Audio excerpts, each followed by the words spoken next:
بریم بپردازیم به سخنران بعدی. جناب دکتر محمود فلکی عزیز هستن که میتونیم بگیم هم شاعر، نویسنده، منتقد ادبی، ایرانشناس و پژوهشگر مقیم آلمان هستن. کتاب آخرشون که اخیراً توسط انتشارات فروغ در شهر کلن آلمان منتشر شد با عنوان رویاهای ایرانی رو به جناب موقن اهدا کردند و عنوان سخنرانیشون رو در واقع امروز با عنوان استاد یدالله موقن پیشکسوت جنبش نوپای روشنگری از الان به بعد ارائه خواهند کرد. در خدمت شما هستیم جناب دکتر. با سلام و درود خدمت همه دوستان عزیز و تشکر از جناب دکتر باعث که بانی این برنامه شدند و همچنین خوشحالم که دوستان دیگر را جمله جناب دکتر اکرمی و آقای اتفاق حضور دارن و از سخنانشون استفاده میکنیم. به هر حال موضوعی که در ارتباط با اندیشه موقن هست، آثار موقن هست، خب در یک پهنه مشخصی بیان میشه یا ارائه میشه که طبیعی است. یعنی الان هم دکتر واعظ هم دکتر اکرمی مسائلی که مطرح کردن، به ویژه جناب دکتر اکرمی، خب تقریبا میشه گفت تمام اون اندیشه موقن رو که بازتاب ویژه خودش در آثارش داشت بیان کردن و ما هم استفاده کردیم. بنابراین من سعی میکنم تا اونجایی که ممکنه کوتاه‌تر بیان کنم، چون که برخی از صحبت‌هایی که می‌خواستم انجام بدم در واقع انجام شده به یه شکلی، ولی خب سعی میکنم که اون گونه که در نظر دارم تا اونجایی که ممکنه تکرار نشه، ولی خب در مواردی ناچار. من باید ابتدا بگم چرا این عنوان رو انتخاب کردم، جنبش نوپای روشنگری. خب اول باید ببینیم روشنگری چیست. جناب دکتر اکرمی توضیح دادن روشنگری چیست، از کانت مثال آوردن که مهمترینش در بکار بردن فهم خود هست. خب این فهم خود یعنی چی؟ خب هر کس میتونه بگه من فهم خودم رو دارم و بیان میکنم. این فهم میتونه فهم پیشرفته باشه، واپس مانده باشه، پیش مدرن باشه، مترقی باشه. بنابراین باید گفت فهم چیست، اون اندیشه و درکی که هست چیست که کانت میگه با شجاع باش و اون رو به کار ببر و اگر به کار نبری در واقع نابالغ هستی، نابالغی که به تقصیر خودشه. خب این فهم رو باید از دیدگاه اندیشه روشنگری دید، به این معنا که اندیشیدن زمانی آغاز شد در عصر روشنگری که اندیشه اسطوره‌ای یا بگیم اندیشه‌ای که بر پایه آگاهی غریزی عاطفی بنا شده بود جای خودش رو به آگاهی علمی یا بگیم آگاهی عقلانی داد. اینجا فهم آغاز میشه. فهمی که کانت مطرح میکنه از این زاویه است، نه اینکه هر کسی که هر فهمی داره، خب بعضیا میگه هر خودش نظری داره، هر کس باید نظر خودشو بگه. اون نظر عمومی امری دیگری است. اون چیزی که در این رابطه هست باید مشخصا در نظر بگیریم که چیست. خب اما یک تعریف کوتاه دیگری هست از روشنگری از دیدرو که میگه روشنگری تغییر دادن شیوه اندیشیدن است. منظورش از تغییر اندیشه چیست؟ خب و برای همین هم هست که موقن کتابی که اسمش رو شیوه های اندیشیدن میذاره بر همین اساس هست که بر این اعتقاد باید شیوه اندیشیدن در جامعه تغییر بکنه تا جامعه بتونه در رشد اندیشه در جهت به اصطلاح روشنگری و رسیدن به یک مناسبات مدرن برسه. در واقع اینطوری بگم که در روشنگری خب از لحاظ تاریخی خب دوستان میدونم به جز رنسانس و بعد هم رفرماسیون در سده های 15 و 16 است، سده 17 هست در واقع روشنگری شروع میشه و اوجش هم سده 18 هم هست. خب در این دوره چه اتفاقی افتاده که ناگهان بسیاری از چیزها عوض شده؟ یعنی برای نخستین بار ما میبینیم که یک جای همون آگاهی غریزی، عاطفی، عرفانی رو که یک نگاه دینی و مذهبی به جهان هست، جای این رو یک آگاهی عقلانی خردورزی میگیره و بعد جای قوانین کلیسا الهی رو قوانین انسانی میگیره که بر اساس شرایطی که جامعه مثلا با اون درگیر هست قوانین رو تنظیم و تعیین میکنه برای شرایط خودشون، نه اینکه قوانینی که مربوط 2000 سال پیش هست و مدام تکرار شده و به اصطلاح دگرگون ناپذیر جلوه میکنه ادامه بدن. این به اصطلاح یک زلزله عظیمی هست که در اندیشه بشری پدید میاد در کل تاریخ بشر. حتی اینا برای اینا از یونان گرفتن در زمان کلاسیک باستان. خب یونان ما میدونیم که برای فیلسوفان بزرگی داشتن، مسائل بسیار مهمی رسیدن، ولی خب به هر حال با تسلط مسیحیت این فلسفه محض میشه که بعد در دوران رنسانس و مسلم فرماسیون به ویژه روشنگری دوباره کشف میشه و پیشرفت میکنه. یعنی بدون فلسفه یونان غرب نمیتونست از لحاظ فلسفی و اندیشگی اون رشد لازم رو داشته باشه که امروز هست. بنابراین این نوع دگرگشت اندیشگی در جهتی حرکت میکنه که دستاوردهای ویژه خودشون میاره. این دستاوردها فقط مدرنیزاسیون یا همون مسئله عقل ابزاری که گفته شد نیست، بلکه یک بخش مهمتری داره و اون عقل نقاد هست که دستاوردهاش آزادی خدا آزادی رو باید گفته. اصلا منظور چیست؟ چون که خیلی ها فکر میکنن آزادی رو میدونن چی هست، در حالی که هنوزم به تصور من برای خیلی ها آزادی مشخص نیست که چیست. خیلی ها آزادی رو تغییر رژیم یعنی آزادی، یا مثلا فرض کن اگر یک دگرگشت کوچکی بشود میشود آزادی، یا حاکمی عوض بشود میشود آزادی. این آزادی در واقع اون چیزی که در روشنگری مطرح شد و موقن و میخواست در واقع این حالت رو مطرح کنه که چگونه هست، و اینه که در واقع اون رأس هرمی است که ازرایش رو دموکراسی میسازه، سکولاریزاسیون میسازه، حقوق بشر هست، به اصطلاح استقلال قوه‌ها و غیره. اینها اگر در یک شرایط معینی پدید نیاد، سخن گفتن از آزادی بی‌معناست. بنابراین ابتدا کسی که از آزادی سخن میگه باید نخست آزادی رو تعریف کنه و بگه که منظورش از آزادی چیست. خب این رو مطرح کردم که بگم در واقع اساس روشنگری، البته خب خیلی فشرده و کوچیک چون کتاب‌ها نوشته شده در مورد فلسفه روشنگری و یکی هم که فلسفه روشنگری کاسیرر هست که مهمترین اثرشه و خوشبختانه موقع رو ترجمه کرده که همه ما ازش استفاده کردیم. ولی میخواستم به این مرحله برسم که چرا این جنبش نوپا هست. روشنگری که موقع مطرح کرده که بخش مهمش رو آقای دکتر اکرمی هم مطرح کردن و مسائلی از این دست من توضیحات کوتاه خواهم داد. ما میبینیم که خب طبیعی است ما وقتی که از روشنگری صحبت میکنیم به این معنا نیست که روشنگری با موقع شروع میشه. روشنگری از زمان مشروطیت در واقع آغاز شده و اون نسیم اولیه مدرنیته وارد جامعه شده، یا جامعه بگیم روشنفکری یا منورالفکران اون زمان شده و برخی از دستاوردهای اون رو پذیرفتن و میخواستن در جامعه پیاده کنن، مثل آزادی بیان، آزادی مطبوعات، آزادی احزاب و غیره، و بسیار هم مثبت بود و برخی هم نظریات خوب و جالبی که داشتن که در ادبیات سیاسی یا اجتماعی و حتی ادبی اون زمان ما میبینیم که وجود داره. اما باید این نکته رو بگیم که تقریبا میشه گفت تمام، حالا نگیم همه چون که همه گفتن نادرست، از تقریبا همه این منورالفکران و بعدها کسانی که ادامه دهندگان اینها بودن درک درستی از مفاهیم مختلف مثل آزادی، دموکراسی و به ویژه سکولاریزاسیون نداشتن. شما در تمام ادبیات مشروطیت رو مطالعه بکنین هیچ بحثی راجع به سکولاریزاسیون نیست، هیچ بحث جدی در مورد دموکراسی وجود نداره. یعنی و این از یک سو چون که هنوز تازه بود و قابل فهم است امروز برای ما، از سوی دیگه هنوز چون که این نوع اندیشه یک نوع بسیار درونی اونها نشده و خیلی چیزا هم هنوز متوجه نشدن، مرتب در نوشته هاشون و گفته هاشون ما پر از تناقض می‌بینیم. یه تناقضی که از یک سو جنبه مدرن داره اندیشهشون، از سوی دیگه سنت، یعنی یک برزخی بین سنت و مدرنیته هستن که بعضی وقتا در نزد بعضی بیش از اندازه است، در نزد بعضی ها کمتر. نمونه های زیادی هست. من اینجا نمیخوام به اون بحث بپردازم که امر دیگری است. من در کتابم همون نقش بازدارنده عرفان در رابطه با تناقضی که در نزد همین روشنفکران یا منورالفکران زمان مشروطیت تا امروز هست بحث کردم. خب این بنابراین ما می‌بینیم که این روشنگری که در زمان مشروطیت آغاز میشه، خب روشنگری کاملی نیست، هنوز به نتیجه ما نمیرسیم، هرچند میگم جنبه‌های مثبت خیلی خوبی هم داره. بعد اگر خب ادامه بدیم بعد از مشروطیت، بیان در زمان پهلوی‌ها میبینیم که خب روشنفکران اون زمان در دو سمت میشه گفت، اینا رو میشه کلی تقسیم کرد، البته خب تفاوت‌های با هم میکنن، نمیخوام بگم همه یکسان هستن.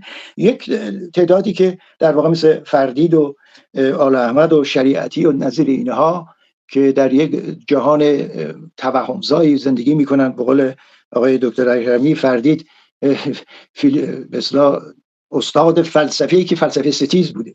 خب حالا اینو در جنبه‌های دیگه میگیریم، و آل احمد و شریعتی و دیگران، و بعد افراد دیگری مثل فرض شایگان، شادمان، نصر، اینا در یک فضای در واقع به نظر من اشراقی مهمی زندگی میکنن و مسائلی که مطرح میکنن دقیقاً همش مقابله با غرب هست. یعنی اینو غرب ستیزی به این معنا که دستاوردهای مدرنیته رو نمیفهمن یا مخالفش هستن یا ضدش هستن، و این رو مدام هم در نوشته‌هاشون می‌بینیم. آسیا در برابر غرب، آقای شادمان، خب اینا چرا باید آسیا در مقابل غرب باشه؟ ما میتونین از غرب بگیرین، اگر چیز مثبتی هست استفاده کنیم، اگر نه خب نقد کنیم و رد کنیم، اگر واقعا توانش رو داریم، نه اینکه با نگاه اشراقی و بزرگنمایی‌های گذشته بخوایم مسائل رو تحلیل کنیم. خب و در این زمان خب گروه دیگه اندیشگی هستن که چپ ها هستن، یعنی اونایی که مارکسیستن. مارکسیست ها در واقع در اون زمان اندیشهشون بر اساس دیکتاتوری پرولتاریا شکل گرفته بود. یعنی اونها برای اونها هم آزادی، یعنی تغییر رژیم برای ایجاد یک دیکتاتوری جدید که اونجا اون وقت کارگران باید در رأس قدرت باشند، خود کارگران که نمایندگان کارگران.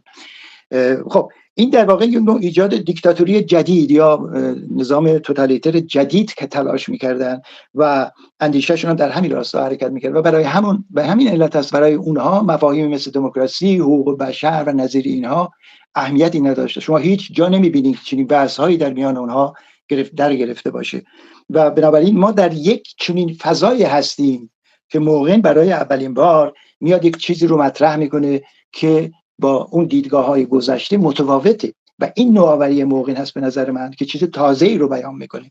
و این چیز تازه در واقع از طریق کاسیرر، فلسفه کاسیرر و همچنین ترجمه کارکرد ذهن کارکردهای ذهن در جوامع عقب مونده از لیبرول، و اینها در واقع مکمل هم میشن. به ویژه اینکه همونطوری که آقای دکتر اکرمی هم گفته، مسئله اسطوره بسیار اهمیت داشت در نزد موقعین و به نظر من به حق مهم بود، چرا که ما میدونیم وقتی که کاسیرر در واقع یک کتاب سجلی داره، اما فیلسوفی در سمبولشون فارمن، که آقای موقعین اون رو به عنوان صورت‌های سمبولیک، فلسفه صورت‌های سمبولیک ترجمه کرده.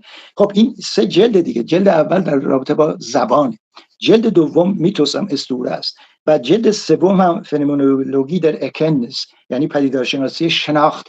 ولی موقعاً در واقع مثل مترجم‌های دیگه نبود که ببینه بازار چی میخواد بیاد که ترجمه کنه، نه، اون ترجمهش آگاهانه بود. برای همینم از بین این 3 کتاب اسطوره رو انتخاب کرد، چون که نقش اسطوره در جوامعی مثل جامعه ایران بسیار اهمیت داره، که هم چه اسطوره سنتی، چه اسطوره کهن، هر اسمی که بذاریم، یا اسطوره‌ای که بر اساس اون مناسبات غریزی، عاطفی، احساسی همه چیز رو تعیین میکنه، و اینکه اسطوره‌هایی که جدید هستن اون رو هم بسیار اهمیت داره که کوتاه در موردشون خواهم گفت. ولی اون چیزی که در این رابطه باید تاکید بشه اینه که همین مسئله فلسفه فرهنگ است. خب فرهنگ رو آقای دکتر اکرمی گفتم، فرهنگ خیلی ها، من تو این کتاب جدیدم برخی از این واژه‌ها رو برای اینکه کتابم توضیح دادم. یکی هم فرهنگ هست که فرهنگ چیست. البته فرهنگ کتاب‌های زیادی دربارش نوشته شده و نمیشه در به طور فشرده گفت. فرهنگ رو معمولاً بسیار در سطح کوچکی می‌بینن که یک چیزی هست از لحاظ تز مارکسیستی. خب میدونیم که اقتصاد در تز مارکسیستی زیربناست و فرهنگ روبنا، که دستاویزی هست برای بورژواها یا بورژوازی، سرمایه‌داری برای تسلط بر جامعه. این بنیاد یکی از مسائل مهم تز مارکسیستی است. اما فلسفه فرهنگ نشون میده که این فرهنگی که در چگونگی شکل‌گیری مناسبات اجتماعی سیاسی و حتی در تعیین شیوه اقتصادی موثره، چون که فرهنگ از چگونگی اندیشه چیره در جامعه شکل میگیره و نوع اندیشه تعیین کننده ی نوع درک از هستی یا تبیین هستی و مناسبات گوناگون اجتماعی است. به عنوان مثال، خب در عصر روشنگری، یعنی آغاز که میشه، وقتی اندیشه، چون که اندیشه گفتیم فرهنگ رو میسازه، وقتی اندیشه برای تبیین هستی از ابزار اسطوره دینی فرا میره و تکیه میکنه بر خرد و علم و جهان رو به این گونه تبیین میکنه، خب یه تحولی، دگرگونی در همه پهنه‌ها از جمله در شیوه اقتصادی آغاز میشه. بنابراین فرهنگ رو نباید در محدوده‌ای که خیلی فکر میکنم مثلا هنر، ادبیات یا مثلا مسائل دیگه، یا من جلسه‌ای بود یک نفر خانم میگفت که آمریکا فرهنگ نداره. گفتم چرا فرهنگ نداره؟ گفت از 200 سال که بیشتر تجاوز نمیکنه تاریخش. خب یعنی فرهنگ از دیدگاه این شخص یعنی قدمت تاریخی. خب بنابراین کشورهایی که قدمت تاریخی داشتند باید الان با فرهنگ در این کشورهای دنیا باشن که چنین نیست. به هر حال و دیدگاه‌های دیگری هست در رابطه با فرهنگ، ولی فرهنگ گسترده‌تر از آنی هست که معمولاً در ذهن‌ها می‌گنجه. خب بنابراین من در اینجا یکی از مؤلفه‌هایی رو که در مورد موقن مطرح می‌کنم همین مسئله آوردن این فلسفه فرهنگ، حالا تا چقدر باهاش موافق باشیم یا نباشیم مسئله دیگری است، ولی طرح فرهنگ، طرح تأثیر فرهنگ در مناسبات اجتماعی بسیار اهمیت داشت، چون که همونطور گفتم قبلا فرهنگ روبنا و یک دستاویزی برای بورژوازی می‌دونستند، اما در با ارائه این مسئله که فرهنگ بسیار تعیین کننده تر از آن هست که برخی از کسانی که با تز مارکسیستی مخالفند خیال میکنن. خب این مورد رو گفتم، اما حالا مسئله کاسیرر مطرح شده کتابهاش، یک نکته رو همینجور مطرح کنم، اونم در رابطه با اینکه موقع جناب دکتر اکرمی که از دوستانشون بود بهتر از من میدونن، حتما خیلی موارد بحثم کردن در مورد ترجمهش، بسیار دقیق بود. من در این مدت چند ساله‌ای که دوستی داشتم، متأسفانه هیچ وقت سعادت این نداشتم که خدمت ایشون برسم، ولی همین دوستی به اصطلاح جهان مجازی که داشتیم خیلی با هم خب ارتباطاتی داشتیم و مبادلات فکری گاهی میشد. و حتی این کتاب آخرم هم که نوشته بودم و یک فصلش رو، یعنی در واقع یک جستارش براش فرستاده بودم که به من گفت این زمین شخم نشده رو شخم مثلا. و بعد متاسفانه زمانی که براش از لحاظ بیماری وضع خوبی نداشتن و خود گفتن که بعضی اعضای بدنش ورم کرده و اینا، من کتابم تقریبا داشت تموم میشد و من براش نوشتم که اجازه بده من این کتاب رو به شما تقدیم کنم، که متاسفانه پاسخی نداد. خب فهمیدم که حتما حالشون خوب نیست. بعدم با اینترنت ها قطع شد، به کلی یک دفعه خبر ناگوار رو شنیدم، ولی من پیش از اینکه ایشون متوجه بشن، اصلا متوجه نشدم من کتابو که ایشون تقدیم کردن، توی پیشگفتارم این رو نوشته بودم که به همون شکل قدیمش هم چاپ شده. اینه که این رو هم باید مطرح کنم. یکی از همین مسئله‌ای که مطرح کردم در مورد دقت در ترجمه، من بخواستم کتاب نقش بازدارنده عرفان رو بنویسم. خب قبلا مقالاتی نوشته بودم، ولی وقتی که با فلسفه کاسیرر آشنا شدم متوجه شدم که میشه از طریق این فلسفه عرفان رو توضیح داد یا به شناخت عرفان بهتر دست یافت.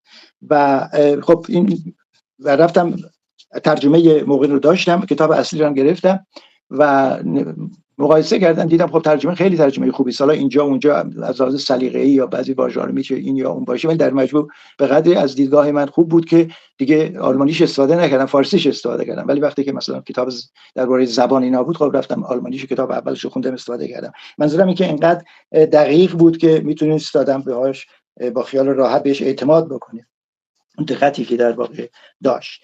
خب این نکته ای هم که در اینجا باید بگم اینه که همون مسئله اسطوره رو که مطرح کردن جناب دکتر اکرمی، یکی از مهمترین مسئله‌ای هست که موقع تاکید داشت که بیشتر مطرح بشه و در موردش بحث بشه و درک درستی از این مسئله داشته باشن.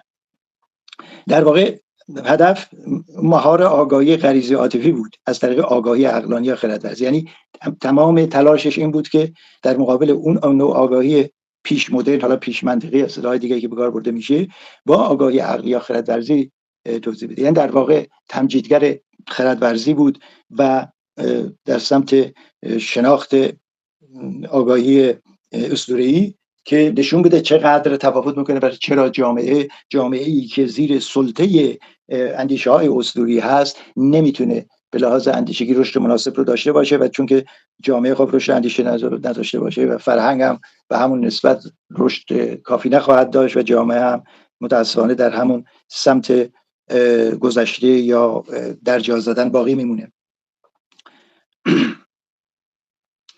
خب این مقابله بین آگاهی اسطوره‌ای، بالا ما البته باید بگیم اسطوره چیست، آقای دکتر اکرمی توضیح دادم، ولی من فقط کوتاه در مورد این نکته بگم که خود کاسیرر در اون بخش فن اسطوره‌های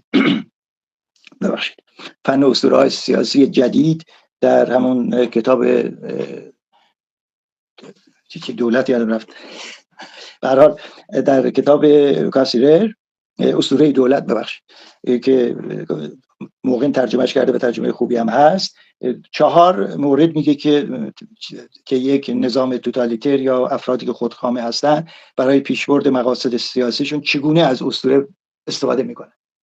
یکی از استفاده ها مسخ زبان هست در سوی کمرنگ کردن زبان توصیفی یا استدلالی و ترویج زبان عاطفی که این مانع از تفاهم و ارتباط میشه و یا اینکه این تفاهم رو محدود میکنه و زبان به اصطلاح عاطفی شعاری است و همون باید در واقع اون زبان رو تکرار کنن. خود کاسیرر وقتی که تبعید بود، نازی‌ها آمدن و در آمریکا بود، میگفت که متنایی که الان در زبان آلمانی نوشته بشه من دیگه نمیفهمم چون که اینقدر زبان تغییر کرده بود. نکته دوم به اصطلاح اسطوره عمل میکنه، عملکرد اسطوره مناسکی کردن اعمال هست. یعنی یه چیزایی که مناسکی میشه، تظاهرات مشخص، پرچم مشخص یا این سلام نظامی نازی‌های مشخص، اینا همه اعمال در واقع مناسکی کردن همه اعمال هست که مرز بین زندگی خصوصی و عمومی از بین بره. سوم، از میان بردن همه ارزش‌های ایدئال و نشاندن تصاویر نیک و بد یا همون اهورایی اهریمنی به جاش. یعنی اون ایدئال‌های گذشته میخوان از بین ببرن یا ایدئال‌هایی که برای اخلاق اجتماعی به گونه‌ای بوده که میتونست در جهت رشد عمل بکنه، اینا رو عمل از بین ببرن، یک چیز دیگری، یک ایدئال‌های اخلاقی تازه‌ای جاش میشونن. نمونه بارزش هم نازی‌ها هستن. این اسطوره جدید نازی‌ها نژاد آریایی است یا نژاد برتر آریایی است. یعنی همه اون ایدئال‌های گذشته، ارزش‌های گذشته مسخ شد، تبدیل شد به ایده نژاد آریایی، برتری نژاد آریایی. یعنی هر کس نژاد آریایی هست از لحاظ اخلاقی ایدئال هست، برتر هست.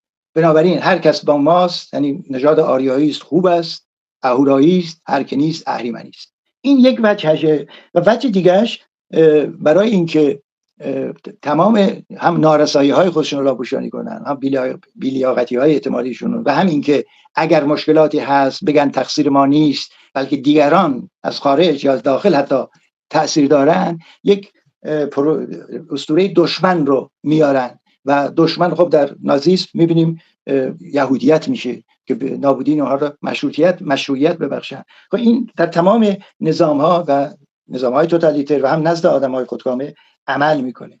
و نکته آخرم در واقع اینا میان زمان رو یه تفسیر تازه‌ای میکنن و تاریخ رو به منزله سرنوشت به مردم ارائه میدن که در واقع یک نوع تسلیم شخص در برابر اون دولت توتالیتر هست یا اون فرد خودکامه هست که بگن آقا این سرنوشت هست. سرنوشت فقط اسطوره‌ای نیست، سرنوشت تاریخی هم هست. این سرنوشت تاریخی فقط مختص مثلا دیکتاتورهای بزرگ نیست، مارکس هم سرنوشت تاریخی داره و بهش باورمند هست. وقتی که میگه یعنی در واقع یک خط تاریخی رو انتخاب میکنه و آینده رو مانند مناسبات دینی پیش بینی میکنه پیامبرانه، این هم در واقع تقدیرگرایی سرنوشت است. یعنی چی؟ یعنی انسان از در آغاز بردهداری بوده، جامعه در واقع بردهداری بوده، جامعه انسانی، بعد رسیده فئودالیسم، حالا سرمایه‌داری است، بعد میرسه سوسیالیسم، آینده رو پیش بینی میکنه مثل مناسبات اسطوره‌ای و میرسه سوسیالیسم و کمونیسم.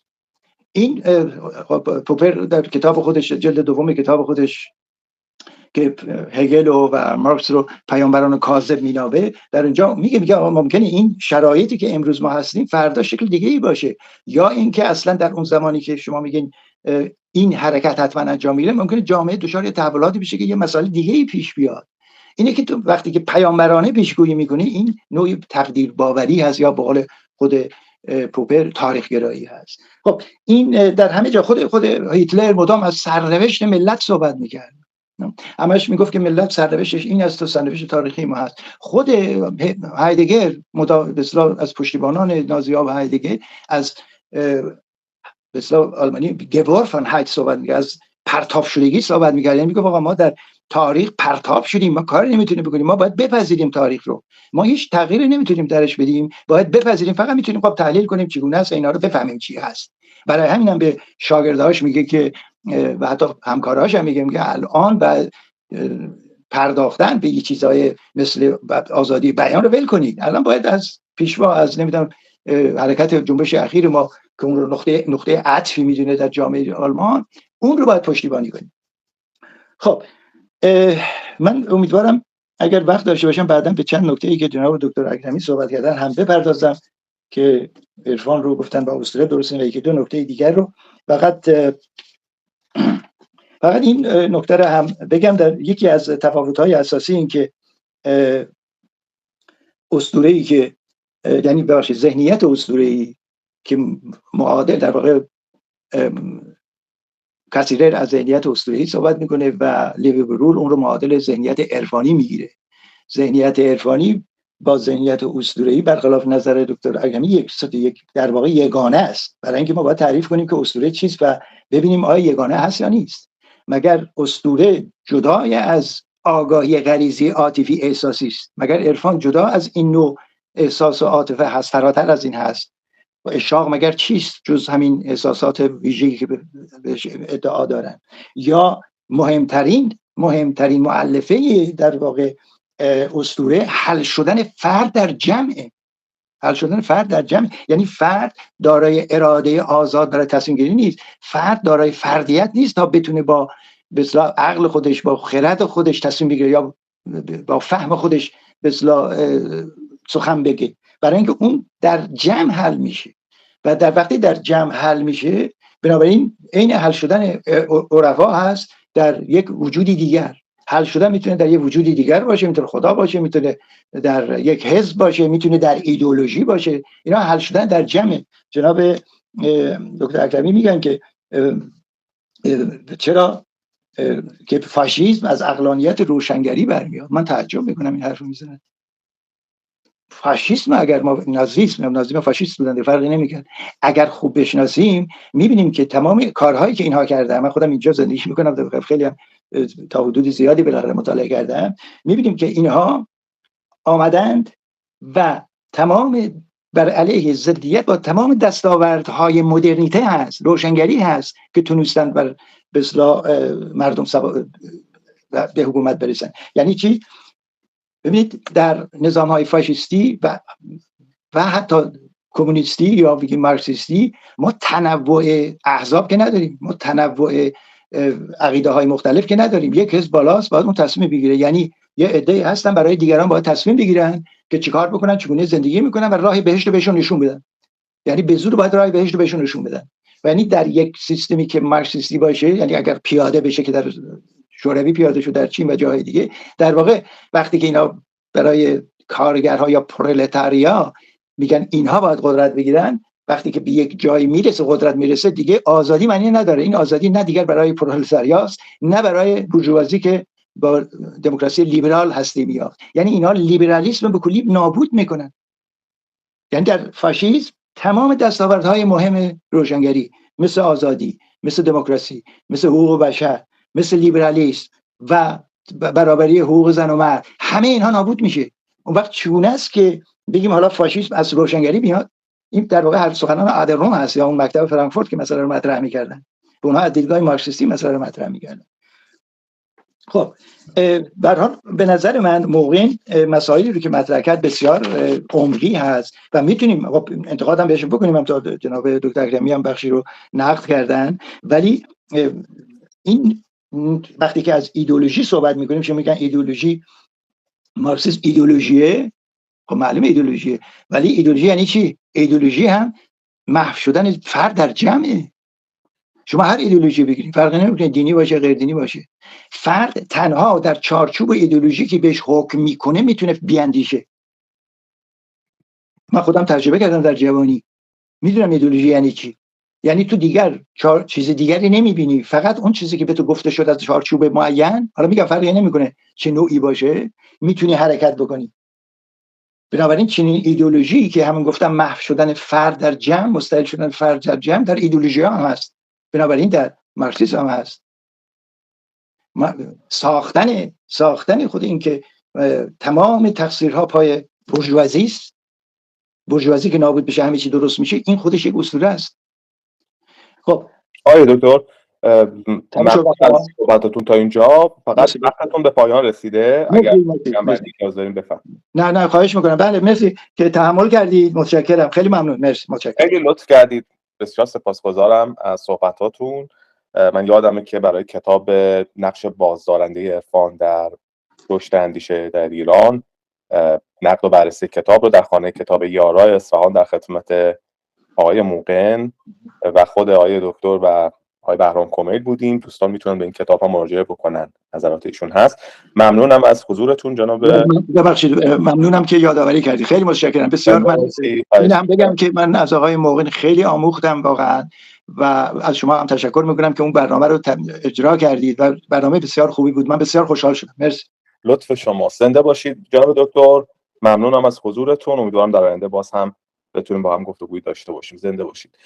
مهمان، چون وقت نداریم، بازم با عذرخواهی از جناب اتفاق عزیز، جناب شهرام اتفاق، پژوهشگر و نویسنده در حوزه اقتصاد سیاسی و توسعه، من همین اخیراً یکی از گفتگوهاشون رو مشاهده کردم و بسیار لذت بردم در مدرسه آزاد. در خدمتشون هستیم.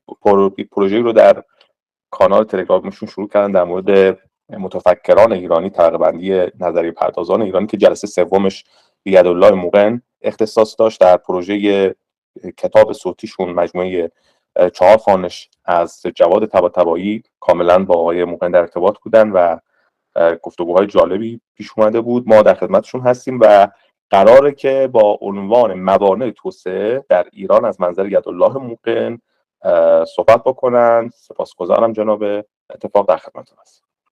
خدمت شما و همه مخاطبان عزیز در این نشست و امیدوارم که در این فرصت کوتاهی که داریم بتونیم یه مقداری به اندیشه موقن بپردازیم. شما که با صدا و تصویر من مشکلی ندارید؟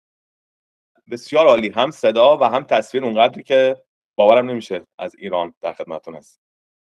خدمتتون عرض شود که من ادای احترام میکنم خدمت دو استاد بزرگوار، آقای موسی اکرمی عزیز و آقای محمود فلکی عزیز. من نسبت به هر دو تاشون ارادت ویژه‌ای دارم، از محضر هر دو تاشون بسیار آموختم و منتها میخوام که پیش از اینکه بحث خودم رو شروع کنم، چون فرصت مغتنم و زیادی وجود داشت که آقای اکرمی نقدهایی رو در دفاع از مارکسیسم به آقای موقن بکنن، من پیش از شروع بحثم میخوام بپردازم به 2 تا نکته از مجموع مطالبی که مطرح کردن. خب البته فرصت زیادی برای طرح این بحث داشتن، من فرصتم کمه. یه بحثی که آقای اکرمی مطرح کردن این بود که اسطوره در مورد مارکس، نگرش اسطوره یا اسطوره سازی موضوع بلاوجهیه، اما اصلا اینطوری نیست. در واقع من یک کتابی دارم به اسم کتاب طبقه و محیط زیست که یه بخش اولش راجع به نقد در واقع نگاه طبقاتی مارکس و بدون تردید میشه گفتش که درک مارکس، تعریف مارکس از طبقه کارگر در واقع به طور مشخص نشانگر ایجاد یه مفاهیم اسطوره‌ای طبقه کارگری که به عنوان سوژه قرار است تحولات اجتماعی عظیمی رو به وجود بیاره و با یه مفهوم باز اسطوره‌ای به اسم آگاهی طبقاتی وارد این فضا میشه.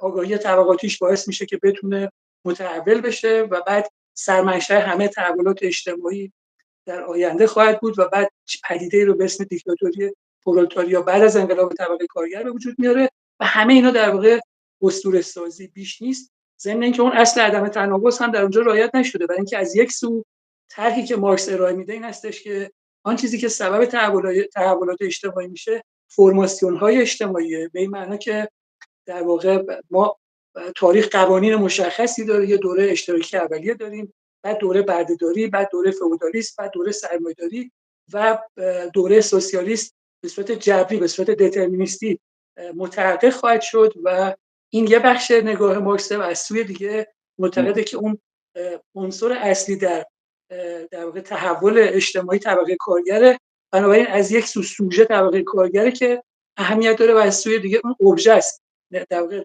فرماسیون‌های اجتماعی و مناسبات اجتماعی تولیده که قراره که تحول ایجاد کنه و به همین سبب هم مارکسیستای دوران جدید در واقع به دو گروه تقسیم شده. یعنی نو مارکسیستا بخشیشون در واقع تفکر سوژه‌ای رو دارن، معتقدن که عامل رهایی از نظام مثلا سرمایه‌داری همون طبقه کارگره و بخش دیگه معتقدن که اساسا مارکس در مورد سوژه بودن طبقه کارگر اشتباه کرده و اون چیزی که رهایی از نظام سرمایه‌داری رو قرار است رقم بزنه عاملی جز ابژه سرمایه نیست. بنابراین میخوام بگم که این بحثی که آقای اکرم کردن خب خیلی جای بحث داره، من نمیخوام به اونا بپردازم، فقط چند تا مورد یادداشت کردم که بگم.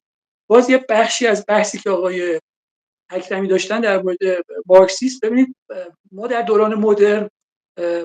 دوران مدرن استوار شده بر پایه فردگرایی و خودآیینی و وجاهت یافتن شناخت و کنش فردی. از نظر فلسفی بهش میگیم متدولوژیکال ایندیویدوالیسم، یعنی فردگرایی روش شناختی، در حالی که مارکسیسم استوار بر متدولوژیکال کالکتیویسم یا متدولوژیکال خدمت شما عرض شود که هولیسم هست و اینا به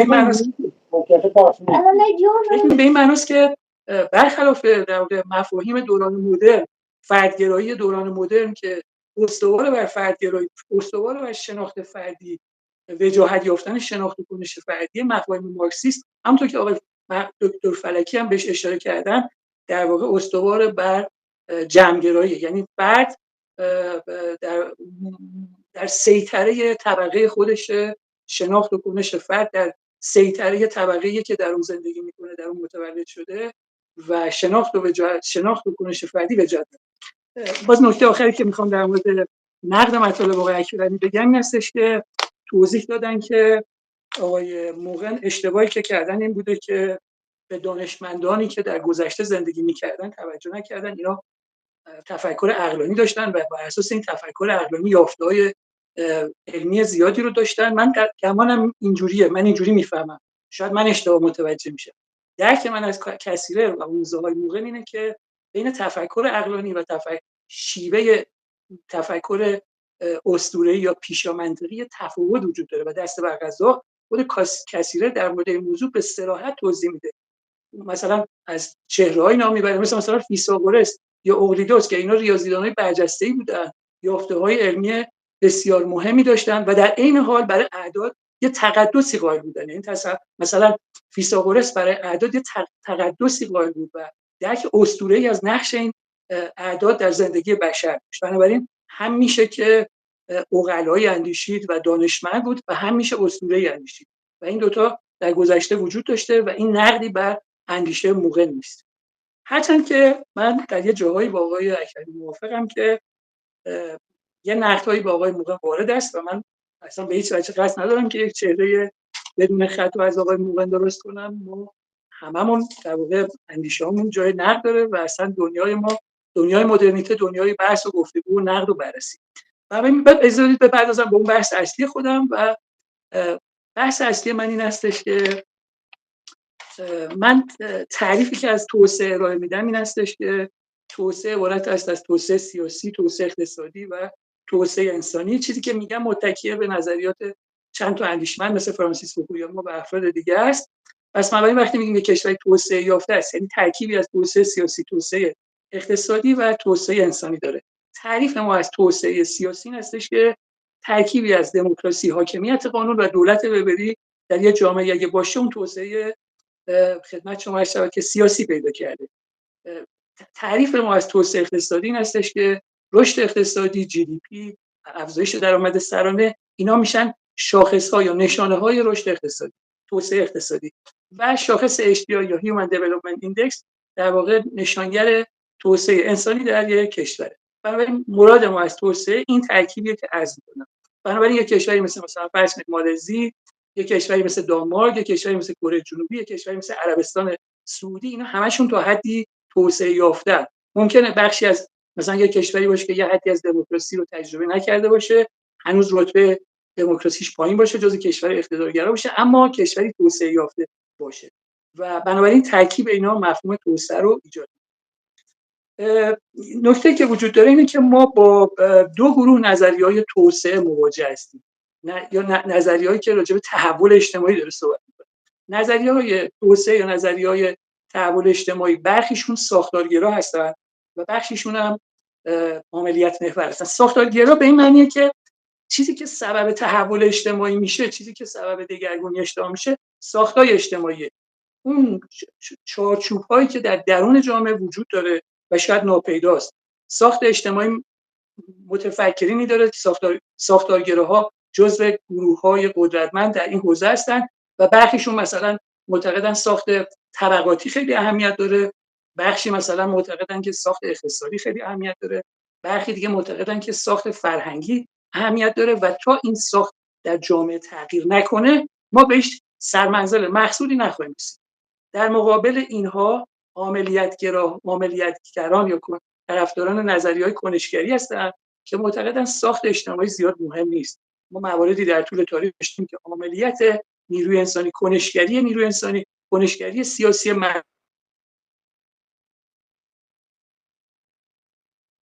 بگان سبب بزرگی شده. بنابراین ما با دو گروه نظریه‌های توسعه سر و کار داریم. نظریه‌های ساختارگرا مثلا الان به آقای موقع تو این نظریه‌ها کجاست؟ نظریه ساختارگرا بعد تحول در ساخت نهادی جامعه، این نهادهای جامعه باید تحول پیدا کنه. یه گروه دیگه معتقدن که اولویت در تحول اجتماعی مستلزم تحول در ساخت اقتصادی جامعه باید ثروتمند بشه، طبقه متوسط رشد کنه تا تحول اجتماعی رخ بده. گروه سوم معتقدن که ساخت اجتماعی، اون ساخت اجتماعی مهم، اون تحول مهم که باید تو جامعه رخ بده اینه که در واقع ساخت سیاسی جامعه مهم. ساخت سیاسی جامعه میتونه ما رو در واقع سرمنزل مقصود برسونه.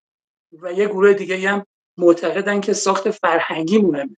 یعنی تا فرهنگ جامعه تغییر نکنه ما نمیتوانیم به توسعه یا به دگرگونی اجتماعی یا به دموکراسی یا هر چیزی شبیه به اونا دست پیدا کنیم. در بین نظریه پردازای ایرانی ما نظریه پردازایی رو داریم که جزء گروه‌های فرهنگی هستند و در سبق‌غذا بعد از انقلاب 57 تعداد اینا هم زیاد شده به این دلیل که برخی معتقدن که ناکامی‌های ایران، ناکامی‌های جامعه ایرانی در حوزه سیاسی سبب شده تا شرایطی پدید بیاد که پیروان نظریه‌های فرهنگی افزایش پیدا کنند. یعنی نظریه پردازانی که معتقدن تا تحول فرهنگی به عنوان یک ساخت، به عنوان یک استراکچر در جامعه تغییر نکنه، جامعه متحول نخواهد شد. در بین نظریه پردازای فرهنگی میتونیم از چند تا شخصیت نام ببریم. یکی از اونها مثلا محمد علی جمالزاده است که یک کتابی داره به اسم خلقیات ما ایرانیان و توضیح میده که تا خلقیات ما ایرانیان تغییر نکنه ما موفق نمیشیم و مشکلات امروزمون ناشی از خلقیاتمون. علی رضا قلی با اون کتاب مشهورش به اسم نخبه کشی توضیح میده که مشکل جامعه ایرانی در واقع نخبه کشیه. ما نخبه ها رو میکشیم، مثلا به این وضعیت میرسیم. اگه اینا رو نکشیم مثلا اینجوری نمیشه. یا مثلا فرض کنیم که آرامش دوستدار معتقده که مثلا جامعه ایرانی دینخویی داره، پس بنابراین مشکل جامعه ما دینخوییه.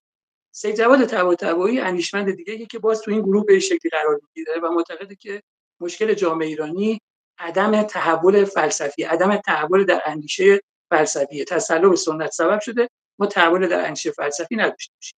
پس بنابراین ما در زیر مجموعه کسانی که نظریه‌هایی در مورد توسعه یا توسعه نیافتگی دادن یه گروه داریم که بهش میگیم گروه ساختارگرا. در بین گروه‌های ساختارگرا یه گروه هستن که راجع به تحول فرهنگ دارن صحبت میکنن. در درون این گروه شخصیت‌هایی مثل آرامش دوستدار، مثل سید جواد طباطبایی، مثل محمد علی جمالزاده رو داریم و یدالله موقن رو من در این گروه قرار میدم. برای اینکه یدالله موقن معتقده که اینجوری میفهمیم از حرفایی که یدالله موقن میزنه که مشکل در واقع شیوه اندیشیدن جامعه ایرانی، یعنی شیوه اندیشیدن جامعه ایرانی اسطوره‌ای پیشامنطقی یا بوده یا در حال تحول و بنابراین این شیوه اندیشیدن سبب میشه تا جامعه ایرانی امروز در اینجایی باشه که هستش. این شیوه تفکر اسطوره‌ای همین امروز مثلا میتونیم مثال‌هایی در مواجهه با نظم جامعه جهانی بزنیم، شیوه تفکر اسطوره‌ای در ارتباط با روابط اجتماعی با روابط بین‌الملل بزنیم، شیوه تفکر اسطوره‌ای همین امروز ردپاهایی در مثلا قوانین کشور داره و چیزایی شده.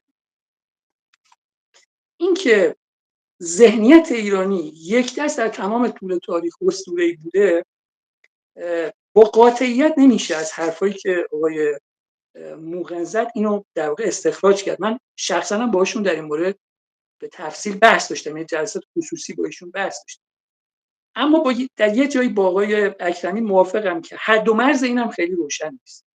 یعنی اینکه این ذهنیت اسطوره‌ای، این ذهنیت پیشامنطقی چه بخشی از طول تاریخ بشر رو در طول تاریخ جامعه ایرانی یا جامعه شرقی رو در بر میگیره و امروز در مثلا 1405 2026 وضعیت ما چجوریه، یعنی ما چه شاخصی برای اندازه‌گیری میزان تفکر اسطوره‌ای در جامعه ایرانی داریم. بنابراین اگه از منظر توسعه بخوایم به مباحثی که آقای موقن مطرح کرده نگاه کنیم، من از موضع پژوهشگر توسعه دارم به قضیه نگاه میکنم، اینجوری میفهمم که من آقای موقن رو در واقع بین دو گروه از اندیشمندانی که نظریه‌هایی برای توسعه دادن، یه گروهشون گروهی هستن که در واقع نظریه‌هایی برای راه حل‌هایی برای توسعه دادن و یه گروه هم نظریه‌هایی دادن که در واقع توضیح میدن که علت عقب ماندگی ما چیه. آقای یدالله موقن دارن توضیح میدن که یکی از دلایل عقب ماندگی ما شیوه اندیشیدنمونه.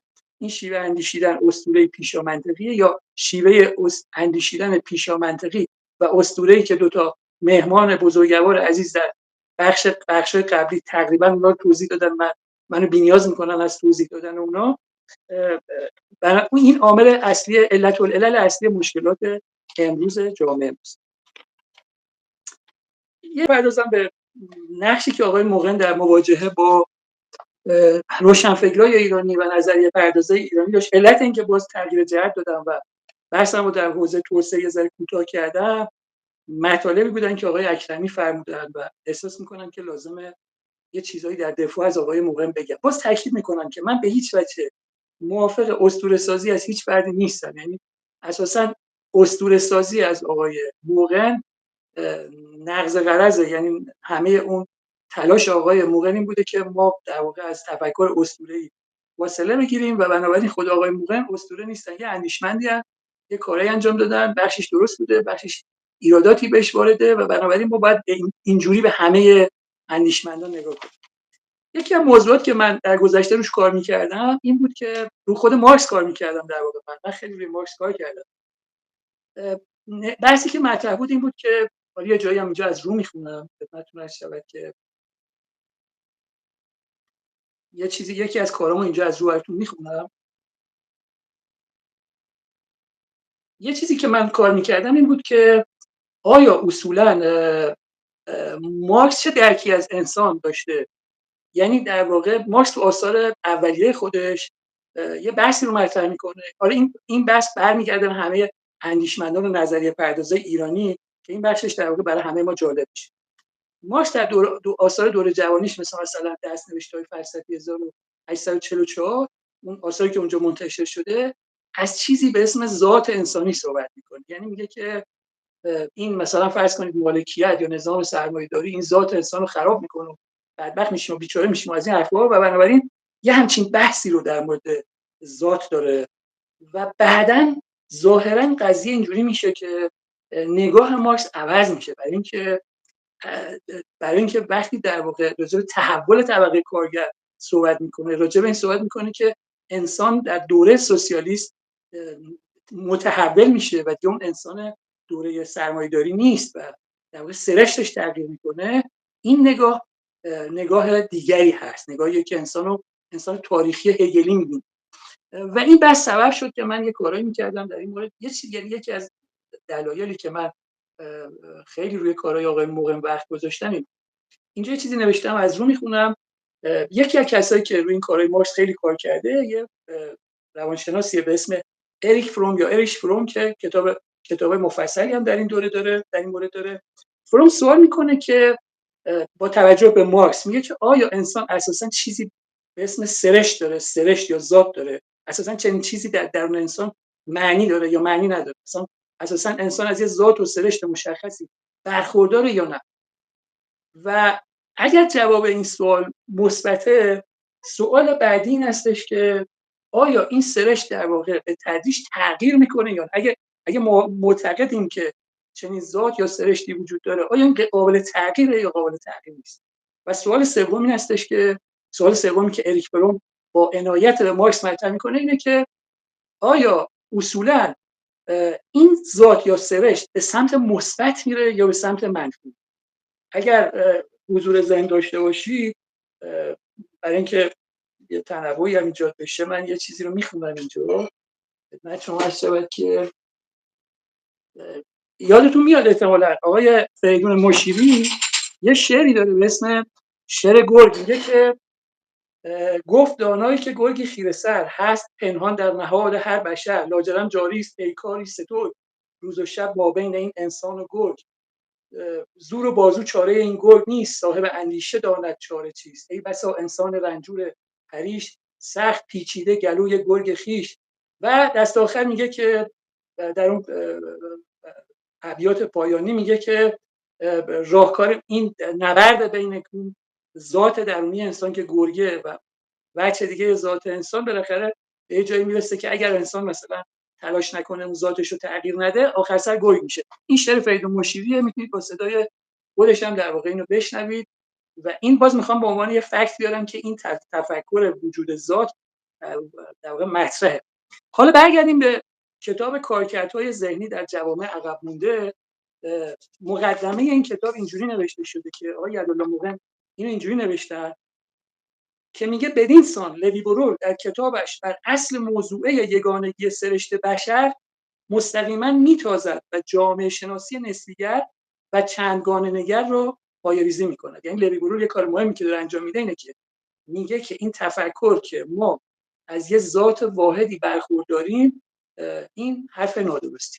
حالا اینو بذاریم کنار، این تیکای پازل الان همه رو من برمی‌چسبم. یه بحث دیگه که در نزد آقای موقن مطرح بود، من در این موضوع باشون کار کردم، این بود که آقای موقن این بحث رو داشتن که نگاه ما به تاریخ چیه. مثلا فرض کنید که ما تعریف‌های زیادی از تاریخ داریم، نگاهمون به تاریخ چگونه است؟ آیا تاریخ یه تاریخ خطیه؟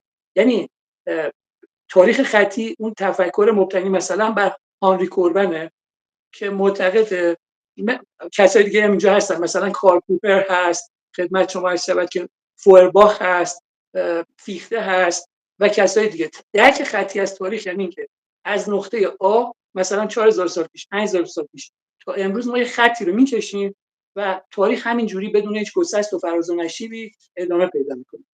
اما درک مثلا فرض کنید که هگلینه که تاریخ در واقع انسان آگاهی پیدا میکنه نسبت به در واقع خودش و درک انسان از آگاهی تاریخی تغییر میکنه و بنابراین این تاریخ دیگه تاریخ خطی نیست، تاریخی که اعوجاج داره و متحول میشه درک ما از این تاریخ. و درک سومی که میشه بهش اشاره کرد درک راینهارد کوزله که تاریخ رو به مثابه لایه‌های زمین شناسی در واقع تعریف میکنه. پس ما با 3 تا درک تاریخی مواجه هستیم. یه درک متفاوتی هم از ذات داریم. حالا با ترکیب اینا ببینیم که چیکار باید بکنیم. ببینید تعریف ما از انسان خیلی مهمه. آیا ما معتقدیم که انسان یه موجودی فراتاریخیه؟ انسان فراتاریخی در نزد کسایی مثل کارل پوپر، مثل کانت، مثل فیخته، مثل فوئرباخ، مثل هانری کوربنه. اما انسان تاریخی کسایی مثل افلاطون و هگل بهش معتقدن. و باز یه تقسیم بندی دیگه هم در مورد انسان داریم. مثلا انسان ساختارگرا، لوی آلتوسر مثلا نگاهش به انسان ساختارگراه و باز میتونیم اسامی دیگه رو به کار ببریم. انسان تحت سلطه که متأثر از اندیشه فوکو، انسان در واقع دوران‌های متعدد که میشه مثلا هانس بلومنبرگ ازش استفاده. حالا اینا که گفتم یعنی چی؟ ببینید نقدی که آقای موقن داره که به شکلی به اندیشه خود آقای اکرمی هم وارده، اینه که علت این که من این بحث آخرمو از توسعه آوردم اینجا، این حرف مهمی که میشه زد که ما با آقای موقع در مورد کار زیادی انجام دادیم اینه که هر اندیشمندی وقتی میخواد وارد حوزه اظهار نظر در واقع فلسفی، اجتماعی، سیاسی بشه، باید تکلیف خودش رو با تعریف انسان، با تعریفی که از تاریخ داره، با تعریفی که از ذات داره، با تعریفی که از روش شناسی داره، روش شناسی منظورم مثلا فردگرایی روش شناختی یا جمع‌گرایی روش شناختی یا کلگرایی روش شناختی روشن کنه. مثلا نقدی که آقای موقن به سید جواد طباطبایی داره اینه که این ما با نوعی در همامیختگی از همه اینا مواجه هستیم. گاهی انسان در نزد سید جواد طباطبایی انسان فراتاریخی هانری کوربنه، گاهی انسان تاریخی هگلیه و گاهی انسان ساختگرای آلتوسریه. من همین نقد رو به نگاه آقای اکرمی دارم، چون آقای اکرمی این بحث رو در مورد آقای موقع مطرح کردن، فکر می‌کنم فرصت خوبیه که همین بحث رو اینجا مطرح کنیم. یا مثلا در مورد تعریف ما از تاریخ هم باز همین بحث هست. وقتی ما داریم راجع به مثلا مارکس، راجع به مدرنیته یا راجع به اسطوره یا راجع به کسی راش صحبت می‌کنیم، باید مشخص باشه که ما چه تعریفی از تاریخ داریم. تعریف ما از تاریخ این هستش که ما نگاهمون به تاریخ، تاریخیه که هانری کوربن تعریف میکنه، نگاه میکنه، مثلا به شوپر نگاه میکنه که تاریخ رو یه چیز خطی صاف میبینه، از نقطه آ به نقطه ب وصل میشه و انسان 5000 سال پیش و انسان امروز هیچ فرقی نداره. یا نه، نگاهمون به این موضوع اینجوریه که ما معتقدیم که این انسان در طول تاریخ تغییر میکنه، به تدریج تحول پیدا میکنه، آگاهی پیدا میکنه نسبت به گذشته‌اش. یا مثل راینهارد کوزلک معتقدیم که تاریخ در هر دوره تاریخی نظم‌های متفاوتی، درک متفاوتی از دانش، مفاهیم گوناگون وجود داره و نظام معرفتی هر دوره با هم فرق می‌کنه. من دو تا ارجاع میدم، دو تا شخص رو در واقع بهش اشاره می‌کنم. یکی مثلا توماس کوهنه که بحث پارادایم رو مطرح می‌کنه، میگه پارادایم در حوزه علم هر دوره به دوره تغییر می‌کنه و فوکو میره سراغ همین بحث تو حوزه علوم اجتماعی و مفهومی به اسم اپیستمه رو مطرح می‌کنه. میگه تاریخ سرشار از این گسست‌ها و جدایی‌هاست. در دوره‌های تاریخی متفاوت اپیستمه تغییر کرده و چیزی که در دوران مدرنیته تغییر کرده اپیستمه است. بنابراین نقدی که من دارم به بحث آقای اکرمی اینه که وقتی با آقای موقع نقد میکنن، تعاریفشون، تعاریف پایه‌شون با این اختشاش مواجهه که گاهی از موضع متدولوژیکال ایندیویژوالیسم، فردگرایی روش شناختی مربوط به دوران مدرنیته صحبت می‌کنم و برخی اوقات متدولوژیکال کالکتیویسم یا متدولوژیکال هولیسم، جمع‌گرایی یا کلگرایی روش شناختی رو در واقع استفاده می‌کنن و به همین سبب میگن خب اصلا مارکس مشکلی نداشته، مارکس کجاش اسطوره‌ای بوده، خیلی هم خوب بوده و هیچ نقدی هم بهش وارد نیست. یا وقتی مثلا میریم سراغ دانشمندانی که در گذشته آقای مغل و کثیره معتقدن که اینا در واقع مشکل جامعه ایران هم در واقع اینجوری می‌بینن که پیشینه جامعه ایران جامعه‌ایه که اندیشه پیشامنطقی و اسطوره‌ای حاکم بوده، در واقع باز با همین اختشاش در مورد مفاهیم مواجه هستیم. بنابراین میخوام بگم که البته چون خیلی فرصت کمه، منم فرصت زیادی ندارم، فکر کنم فرصتم تموم شده، میخوام بگم که بحث در مورد موقع خیلی جای کار کردن داره و من این افتخار داشتم که یه مدتی با آقای موقع در مورد یه موضوعاتی همکاری نزدیک داشته باشم. از محضر آقای موقع بسیار آموختم. من دوباره برگردم به بحث توسعه. من به عنوان یک کسی که کار پژوهشی در حوزه توسعه میکنم، جزو طرفداران نظریه فرهنگی نیستم. یعنی معتقدم که ساخت فرهنگی هم مهمه، ساخت نهادی هم مهمه، همه اینا اهمیت داره، اما اینکه تمرکز داشته باشیم روی یه حوزه از در واقع ساخت اجتماعی و بگیم تنها مشکل یا علت العلل یا یگانه مشکل اصلی جامعه ایرانی این بوده که شیوه اندیشیدنش در واقع اسطوره‌ای و پیشامنطقیه، در این مورد هم در واقع نمیتونم با آقای موقع هم نظر باشم و اینجا تا حد زیادتری با آقای اکرمی هم نظرم. من معتقدم که این که تصور کنیم که جمله‌ای گفتم به نظر من جمله خوبی بود، این که تصور کنیم ذهن ایرانی یک دست در تمام طول تاریخ اسطوره‌ای درست نیست و گمانم نمی‌کنم این اصلا اساساً با نگاه کثیره و نگاه لوی برول یکی باشه، چون اساسا تعریفی که اون از درک انسان دارن، یک انسان ثابت واحد نیست که در تمام طول تاریخ یک دست باشه.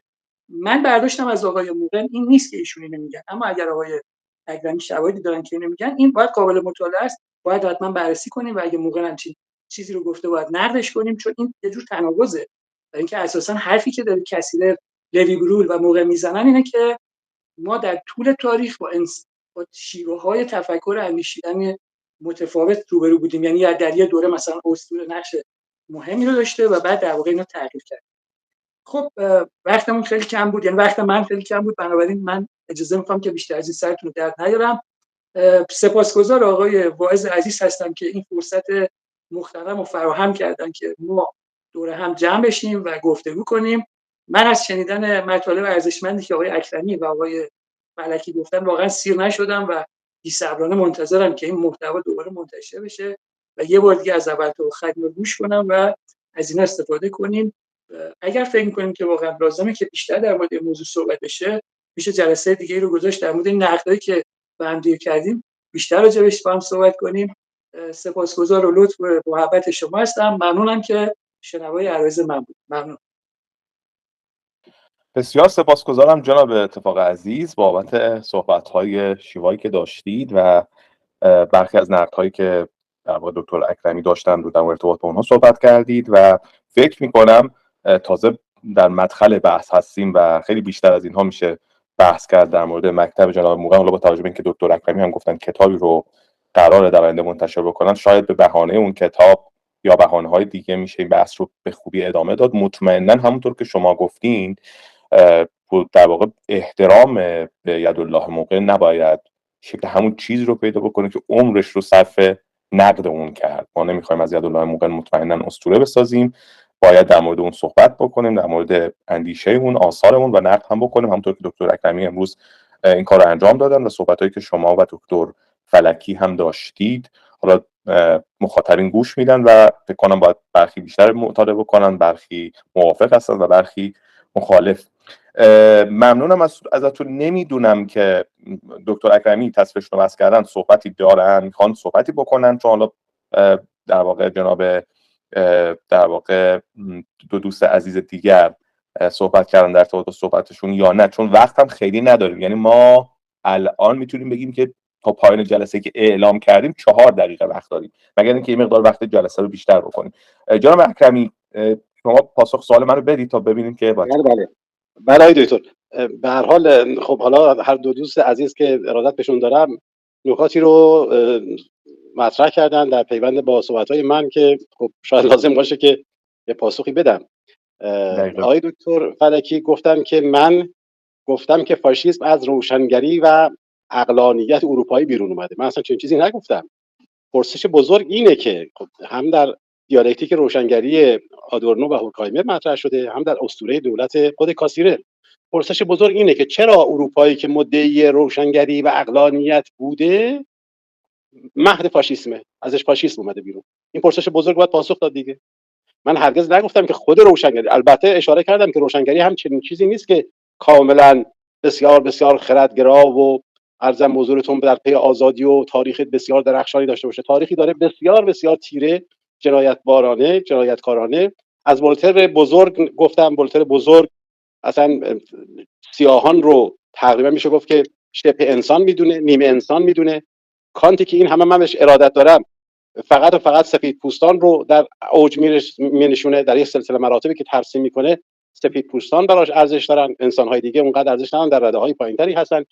کانتی که در واقع اوج روشنگریه، تاج روشنگریه، کانت اینگونه نگاه میکنه به انسان و همین گونه که بیایم جلو. بس بر سر عقلانیت ابزاری آقای دکتر فلکی عزیز، نه هر عقلانیتی، اون عقلانیت ابزاری که آدورنو و هورکهایمر در دیالکتیک روشنگری که موقن بسیار متاسفانه از این کتاب بدش میآمد، البته منم نقدهایی دارم به این کتاب، ولی در هر صورت نه اونگونه که موقن کاملا این کتاب رو طرد میکنه و بی‌توجهی متاسفانه خود موقن به کتاب مهمی که خودش ترجمه کرده، اسطوره دولت، که من گفتم خیلی ها اسطوره دولت رو اوج کارهای کاسیره میدونن، بهترین کار کاسیره میدونن.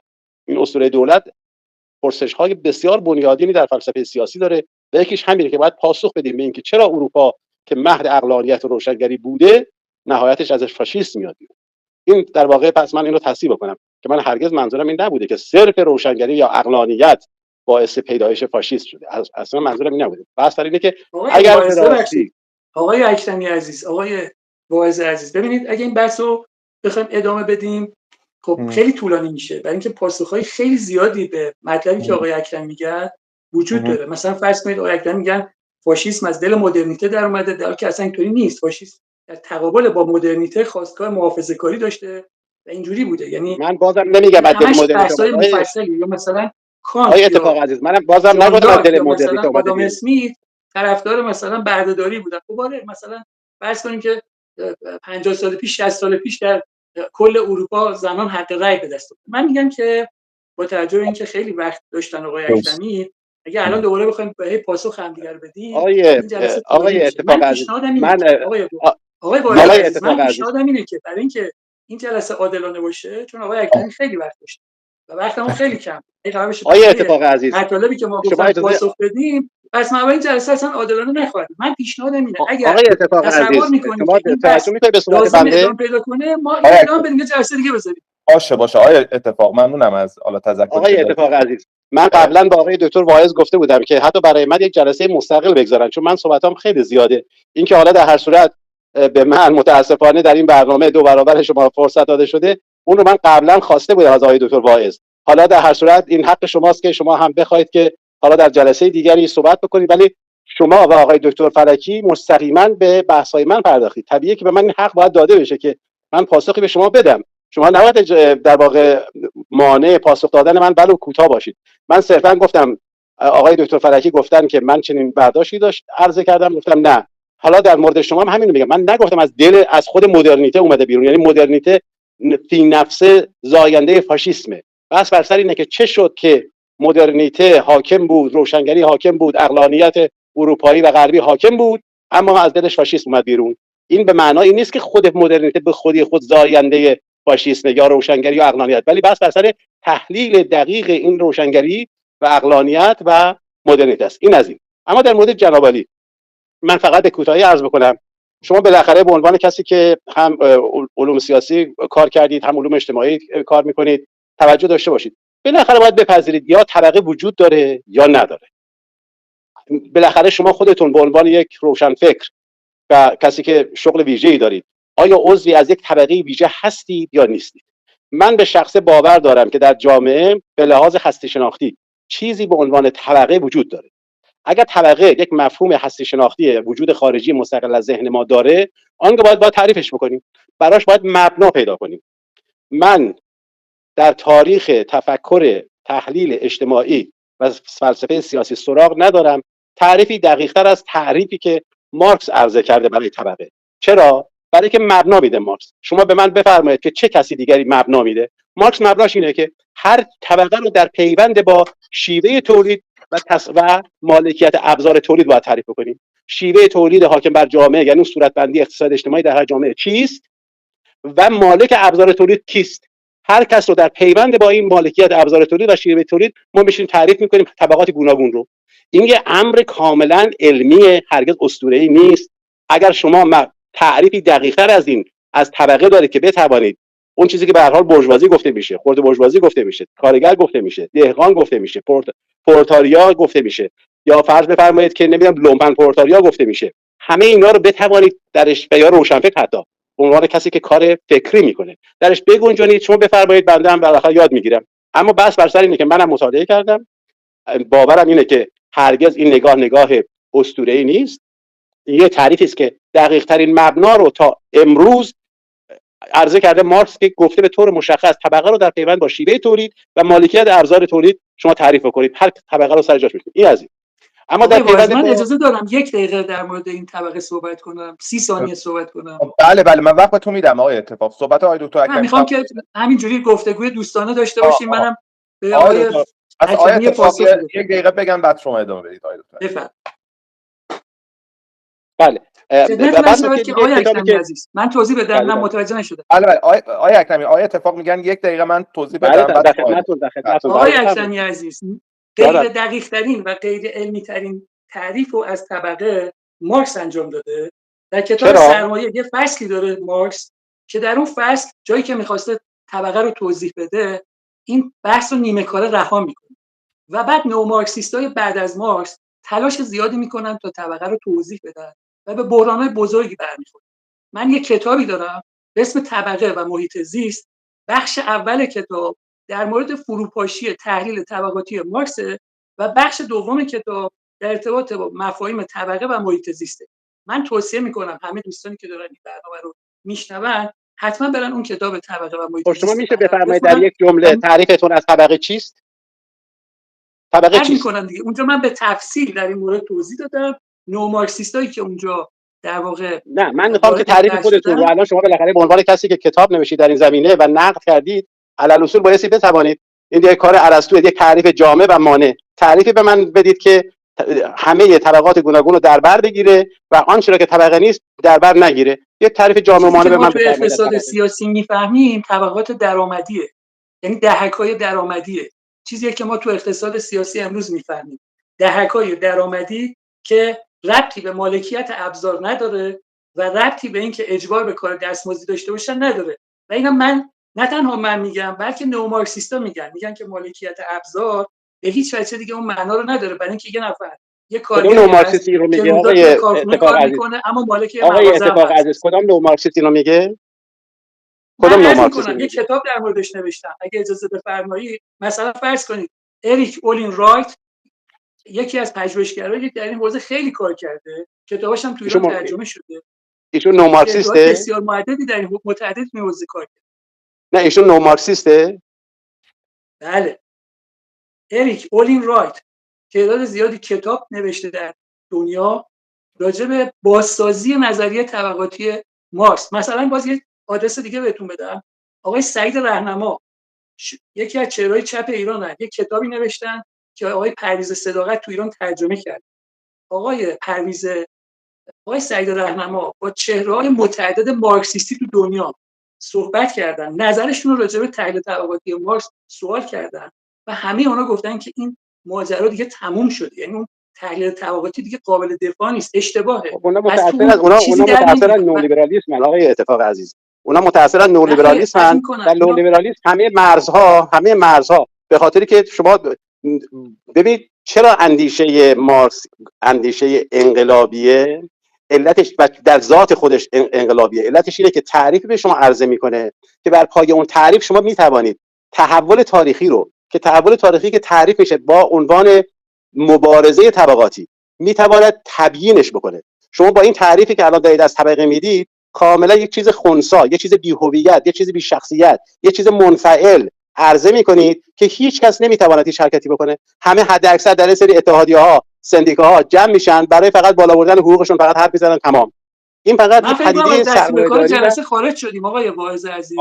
پیشنهاد میکنم که من فقط این جمله رو میگم که من یک کتابی نوشتم به اسم طبقه و محیط زیست، توضیح مفصلی دادم در مورد نئومارکسیستایی که در دنیا در طی حدود مثلا 60 سال 70 سال اخیر تلاش کردن تا نظریه طبقاتی مارکس رو احیا کنن، نقدای زیادی بهش وارد کردن، کار زیادی انجام شده. آقای اتفاق عزیز ممنون. آقای دکتر واعظ، آقای اتفاق در واقع خودشون بحث رو بردن بیرون از حوزه‌ای که باعث صحبت می‌کردن. اول آغاز صحبتشون در واقع نقد صحبت‌های من بود، حالا که من می‌خوام پاسخ بدم میگن از بحث خارج شدیم. باعث تأسف جناب شهرام اتفاق عزیز، شما خودتونی بحث رو دامن زدید، پاسختون هم علل اصول باید یه مورد تفکر اسطوره‌ای رفتم طبقه رو مطرح کردم. نه دیگه من دارم به شما میگم چنین چیزی نیست.